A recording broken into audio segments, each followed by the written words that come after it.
The moment I zipped open my tent and saw that small, crudely carved wooden doll sitting perfectly in the center of my sleeping bag, my entire perception of the forest shifted from a sanctuary to a cage. It was a small, faceless figure made of fresh pine, still sticky with sap, and it hadn't been there 20 minutes ago when I left my campsite to gather kindling for my evening fire. My heart hammered against my ribs like a trapped bird because the nearest trailhead was 10 miles away, and I hadn't seen a single soul or heard the crunch of a boot on dry leaves during my entire 3-day trek into this wilderness. I stood frozen in the fading twilight, clutching a bundle of dry oak branches, while the realization settled over me that someone had been watching me from the shadows of the hemlocks, waiting for the exact moment I turned my back to violate the only tiny pocket of safety I had. Who could have possibly known I was here, and how long had they been standing in the brush, breathing quietly while they watched me eat, sleep, and talk to myself in the silence of the woods? I dropped the wood, the heavy thuds sounding like gunshots in the unnatural quiet of the valley, and I slowly scanned the perimeter of my camp with eyes that were now searching for any shape that didn't belong to the trees.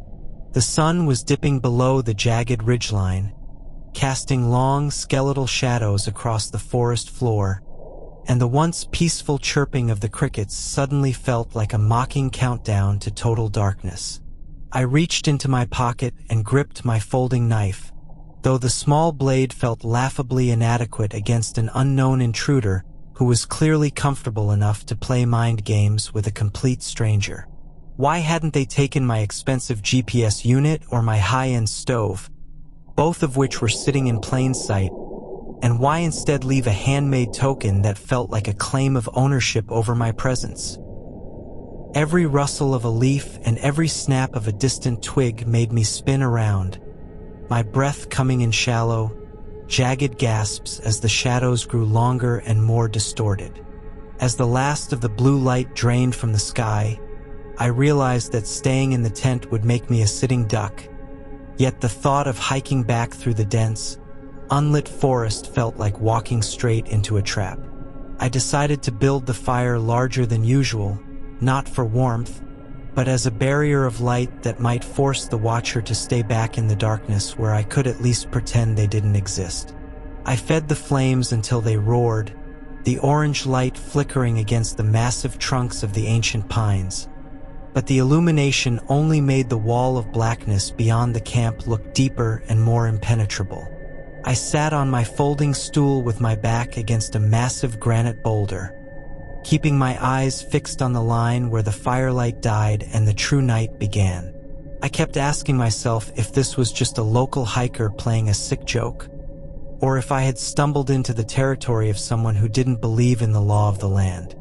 Around midnight, the fire began to die down to a bed of glowing embers, and that was when I heard the first deliberate sound that wasn't the wind or a small animal.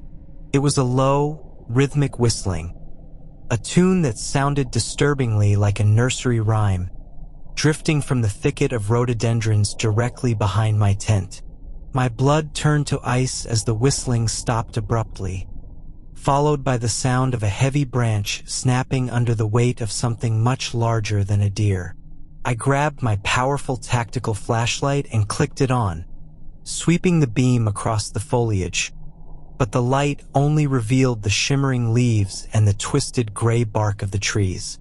"I know you're out there, and I'm armed," I shouted, my voice cracking and sounding thin and pathetic against the vastness of the mountain.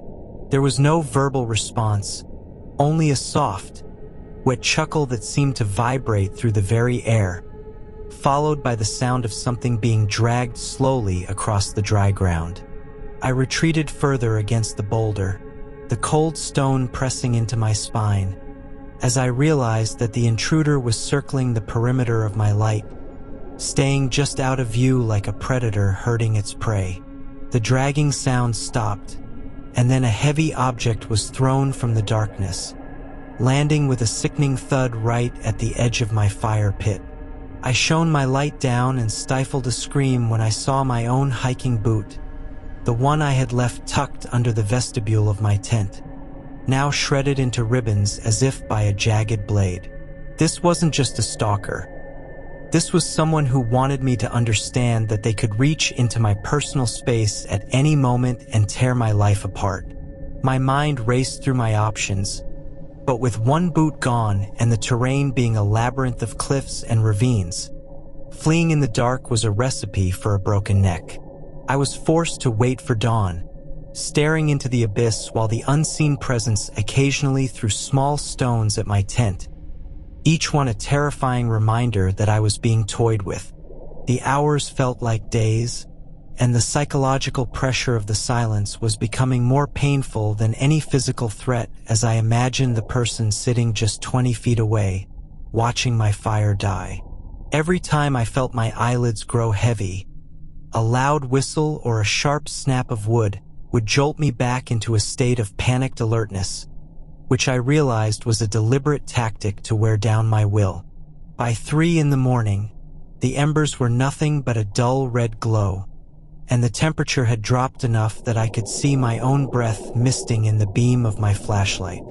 Suddenly, the whistling started again, but this time it was much closer, coming from the other side of the boulder I was leaning against.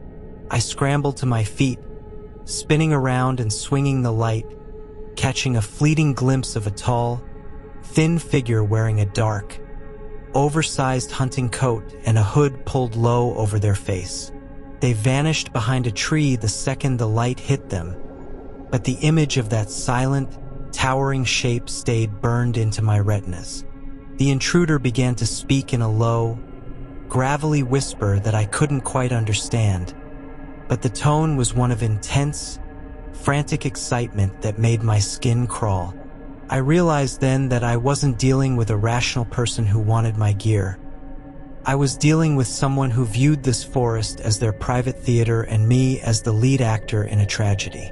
I knew I had to do something drastic before the sun came up, or I might never leave this clearing at all.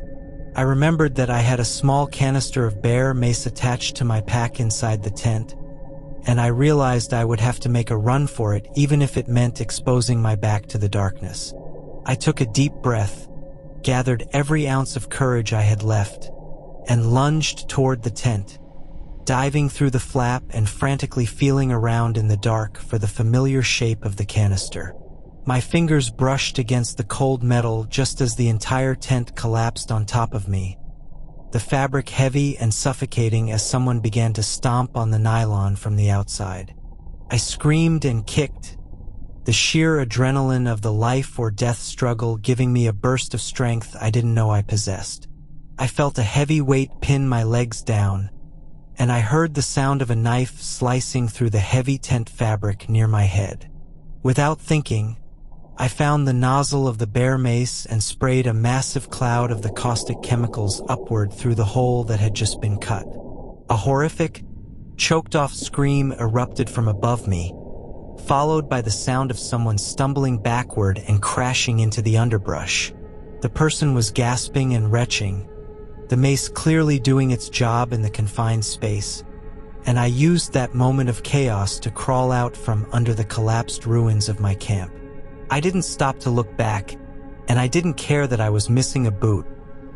I grabbed my car keys from the pocket of my pack and began a desperate, limping sprint toward the direction of the old logging road. The forest was a blur of branches hitting my face and rocks cutting into my stockinged foot, but the fear of that hooded figure recovering was a more powerful fuel than any physical pain. I could hear them behind me, crashing through the brush and howling in a mix of rage and agony, the sound of their voice echoing off the canyon walls like a wounded animal. I reached the logging road just as the first gray light of dawn began to bleed through the canopy, and I didn't stop running until I saw the metallic glint of my old truck parked at the trailhead. I fumbled with the keys, my hands shaking so violently I nearly dropped them twice. But finally, the engine roared to life and I tore away from the curb, leaving a cloud of gravel and dust behind me. As I drove back toward civilization, I looked in the rearview mirror and saw a lone figure standing at the edge of the trees, perfectly still, watching me disappear. I never went camping alone again, and to this day, I still wake up in the middle of the night thinking I can hear that low, rhythmic whistling coming from the shadows of my own bedroom.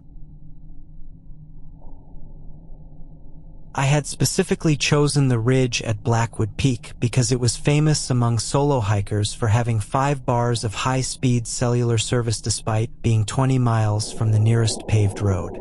As a solo camper, that digital tether was my safety net, the invisible thread that connected my isolated tent to the rest of the functioning world.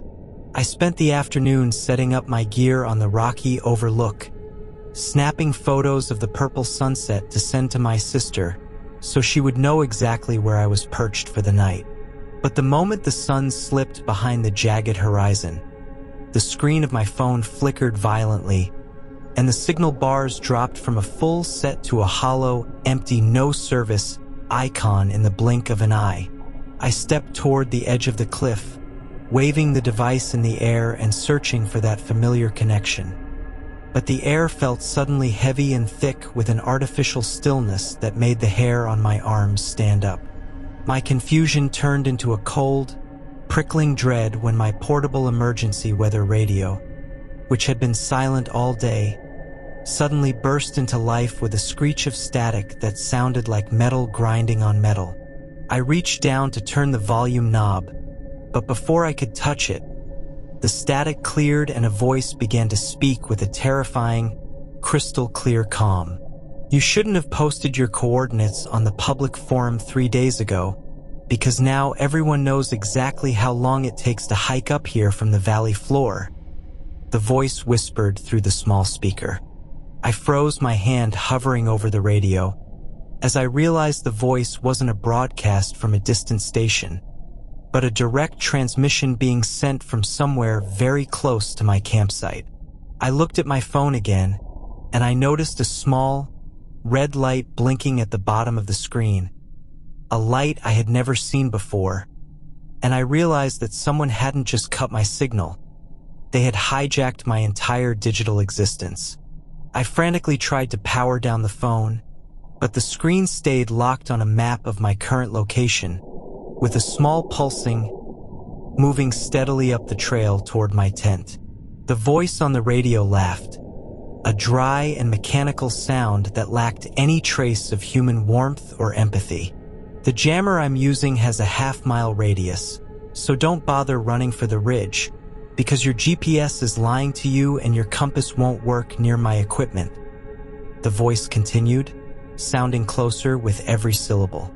I felt a wave of nausea hit me as I looked out into the pitch-black woods, realizing that I was being hunted by someone who understood technology better than I understood the terrain. I was trapped in a digital dead zone, a silent bubble where no one could hear my screams and no satellite could track my movements. I felt like a ghost haunting my own campsite, stripped of my identity and my ability to call for help by a person who was probably watching me through a long-range thermal lens right at this moment. I grabbed my heavy bear spray and a small hatchet, retreating into the deepest shadows of a nearby rock formation to get away from the light of my dying campfire. The radio in my tent continued to chatter, the stranger describing my movements with a sickening level of detail that proved they were watching from the treeline. You're hiding behind the granite slab now, aren't you? That's a good choice, but it won't hide the heat of your body from my drone, the voice said, and I looked up to see a tiny, silent quadcopter hovering 50 feet above the trees like a mechanical vulture. The red light on the drone blinked once, mocking me, before it dipped lower and began to circle my position with a high-pitched hum that set my teeth on edge. I realized that the person wasn't just coming for me. They were enjoying the process of breaking my spirit and making me feel completely helpless before they made their final move. I knew I couldn't stay hidden while that drone was painting a target on my back, so I decided to use the very technology they were using against me to create a distraction. I took my external power bank and my phone, tied them together with a piece of paracord, and threw them as hard as I could into the thick brush on the opposite side of the clearing. As the devices crashed through the leaves, the drone immediately pivoted and flew toward the noise, its camera focusing on the heat signature of the battery pack. I used those few seconds of diverted attention to scramble down the backside of the ridge, ignoring the sharp rocks that tore at my palms and the branches that whipped across my face. I didn't use my flashlight because I knew any light would be a beacon for the hunter's night vision goggles. So I relied on the faint starlight and my memory of the trail to guide my feet. The descent was a nightmare of sliding dirt and whispered threats echoing from the radio I had left behind in the tent, the voice now screaming in frustration as it realized I was no longer in the clearing. I could hear the drone zipping through the canopy behind me, its rotors clipping the leaves as it searched for its lost prey. I ducked into a small crevice beneath a fallen cedar tree, pulling handfuls of damp earth and rotting leaves over my clothes to mask my thermal signature as best I could. I held my breath until my lungs burned, watching through a gap in the roots as a man emerged from the darkness of the trail above me. He was covered in high-tech gear, carrying a specialized antenna and a tablet that glowed with a sickly green light, and he looked less like a human being and more like a soldier from a dystopian future. He stopped just 10 feet from my hiding spot, his head tilting as he listened to the silence of the forest with an intensity that made me want to vanish into the ground. He began to swear under his breath, his voice no longer calm but jagged with a manic, uncontrolled rage that was far more terrifying than his previous composure. He pulled a small hand-held jamming device from his belt and toggled the switches, causing the electronic devices in his own pack to squeal with feedback. "I know you're still on this mountain, and you won't make it to the trailhead before I find you again," he hissed, his eyes scanning the brush with a cold and calculating precision. He moved past my hiding spot, his heavy boots crunching on the gravel as he headed toward the lower switchbacks. Assuming I had continued my panicked flight toward the car, I waited for what felt like an eternity, my heart thumping so loudly against the earth that I was sure he would hear it, until the glow of his tablet finally faded into the distance. I didn't move for another hour, freezing in the damp cold until I was certain he was far enough away for me to take a different, more dangerous route through the dry creek bed. I moved like a shadow, crawling over boulders and slipping through the freezing water, keeping my profile low and avoiding the open sections of the trail where the drone might spot me. By the time the sky began to turn a pale, bruised gray, I had reached the secondary access road 2 miles away from the main parking lot. I saw a park ranger's truck patrolling the area, and I stumbled into the middle of the road, waving my arms and shouting until the vehicle screeched to a halt. When I told the ranger about the man with the jammer and the drone, his face went pale and he immediately radioed for backup, telling me that there had been reports of electronic stalking in these mountains for months. They never caught the man that morning, but they found his campsite, a high-tech nest of servers and antennas hidden in a cave 3 miles from my own spot. Inside the cave, the police found thousands of hours of recorded footage of solo campers, all of them unaware they were being watched by a phantom in the trees. I never post my location on social media anymore, and I never go into the woods without an analog map and a compass that doesn't rely on a satellite. Even now, when I'm in my own home and my phone's signal suddenly drops to 1 bar, I feel a cold shiver run down my spine, and I find myself looking out the window, searching for the faint, red blink of a drone hovering in the dark. I learned the hard way that in the modern world, isolation isn't just about being alone. It's about being the only one who doesn't know they are being watched. The heavy, metallic thud of a car door closing in the absolute silence of the forest at 10 o'clock at night is a sound that shouldn't exist when you are camped 5 miles past the last seasonal road closure gate. I was sitting inside my tent, finishing a cup of instant coffee and enjoying the way the moonlight turned the frost-covered pine needles into silver glass, when that unmistakable sound of a heavy vehicle door echoed through the valley and made my blood run cold. I hadn't seen a single tire track on the way in, and the Park Service had officially padlocked the entry points 2 weeks ago to protect the winter migration routes, so the idea of a vehicle arriving at my specific, hidden clearing felt less like a coincidence and more like a calculated arrival.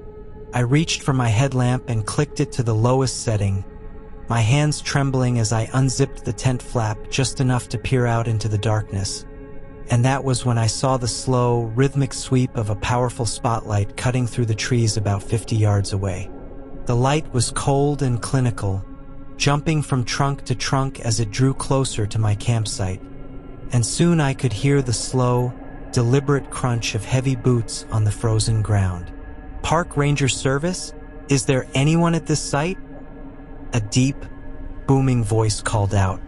But something about the tone felt rehearsed and lacked the casual professional boredom of the rangers I had met during the summer months. I didn't answer immediately, because I was trying to reconcile why a ranger would be out here on foot at nearly midnight without a running engine nearby or the sound of a radio crackling on his shoulder. I finally stood up and stepped out of my tent, squinting against the blinding glare of the flashlight that was now fixed directly on my face, making it impossible for me to see the man behind the beam. "You're in a restricted zone, friend, and the fine for bypassing those gates is more than most people make in a month," the voice said, though he didn't move any closer, staying just at the edge of my dying firelight like a phantom in a tan jacket. I started to apologize, explaining that I thought the closure started on the 1st of the month and not the 15th, but as I spoke, the man took a step forward and the firelight caught his uniform, or what was supposed to be a uniform. The jacket was the right color of forest green, but the patch on the shoulder was frayed and looked like it had been crudely sewn on by hand, and instead of a standard issue duty belt, he was wearing a heavy leatherwork belt with a massive, rusted hunting knife hanging from his hip. My stomach did a slow, nauseating flip as I noticed he wasn't carrying a radio or a notebook, and his official flashlight was actually a cheap, plastic hardware store model held together with black electrical tape.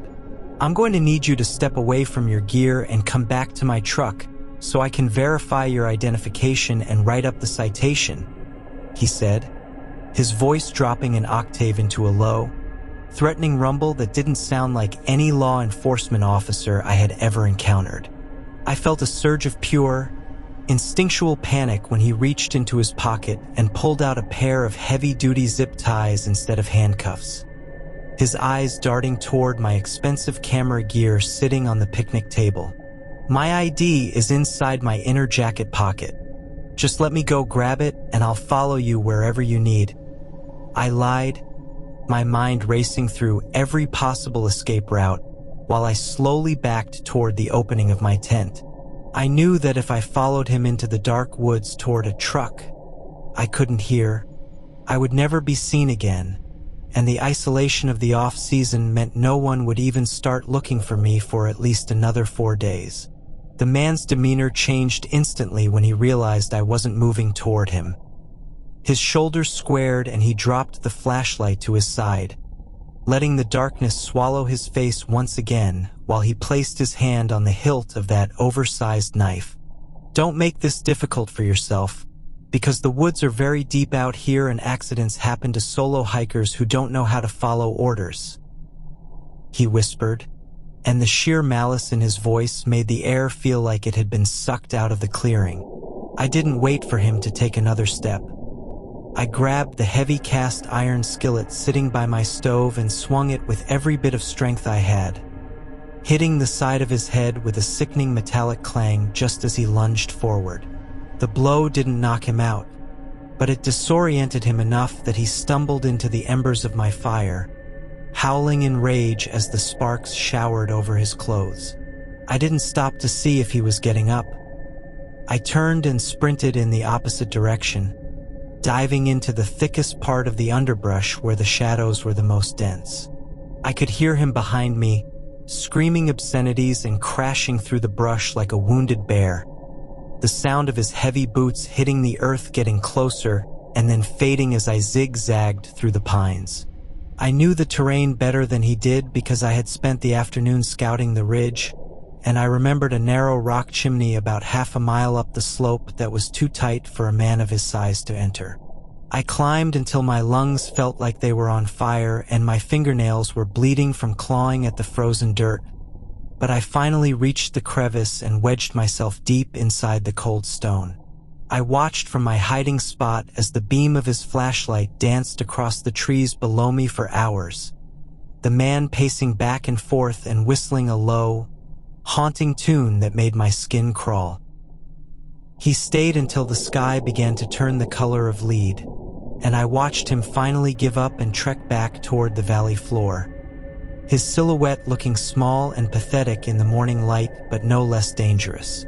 I waited another 2 hours after he disappeared before I dared to move, my body stiff from the cold and the terror of the night, and I made a wide circle around my original campsite to reach the main road. I didn't stop until I found a group of actual forest technicians working on a trailhead 3 miles away, and when I saw their marked vehicle and official badges, I nearly collapsed from the sheer weight of the relief. The police eventually found a stolen sedan hidden in a dry creek bed near the gate, filled with the belongings of other hikers who hadn't been as lucky or as fast as I was.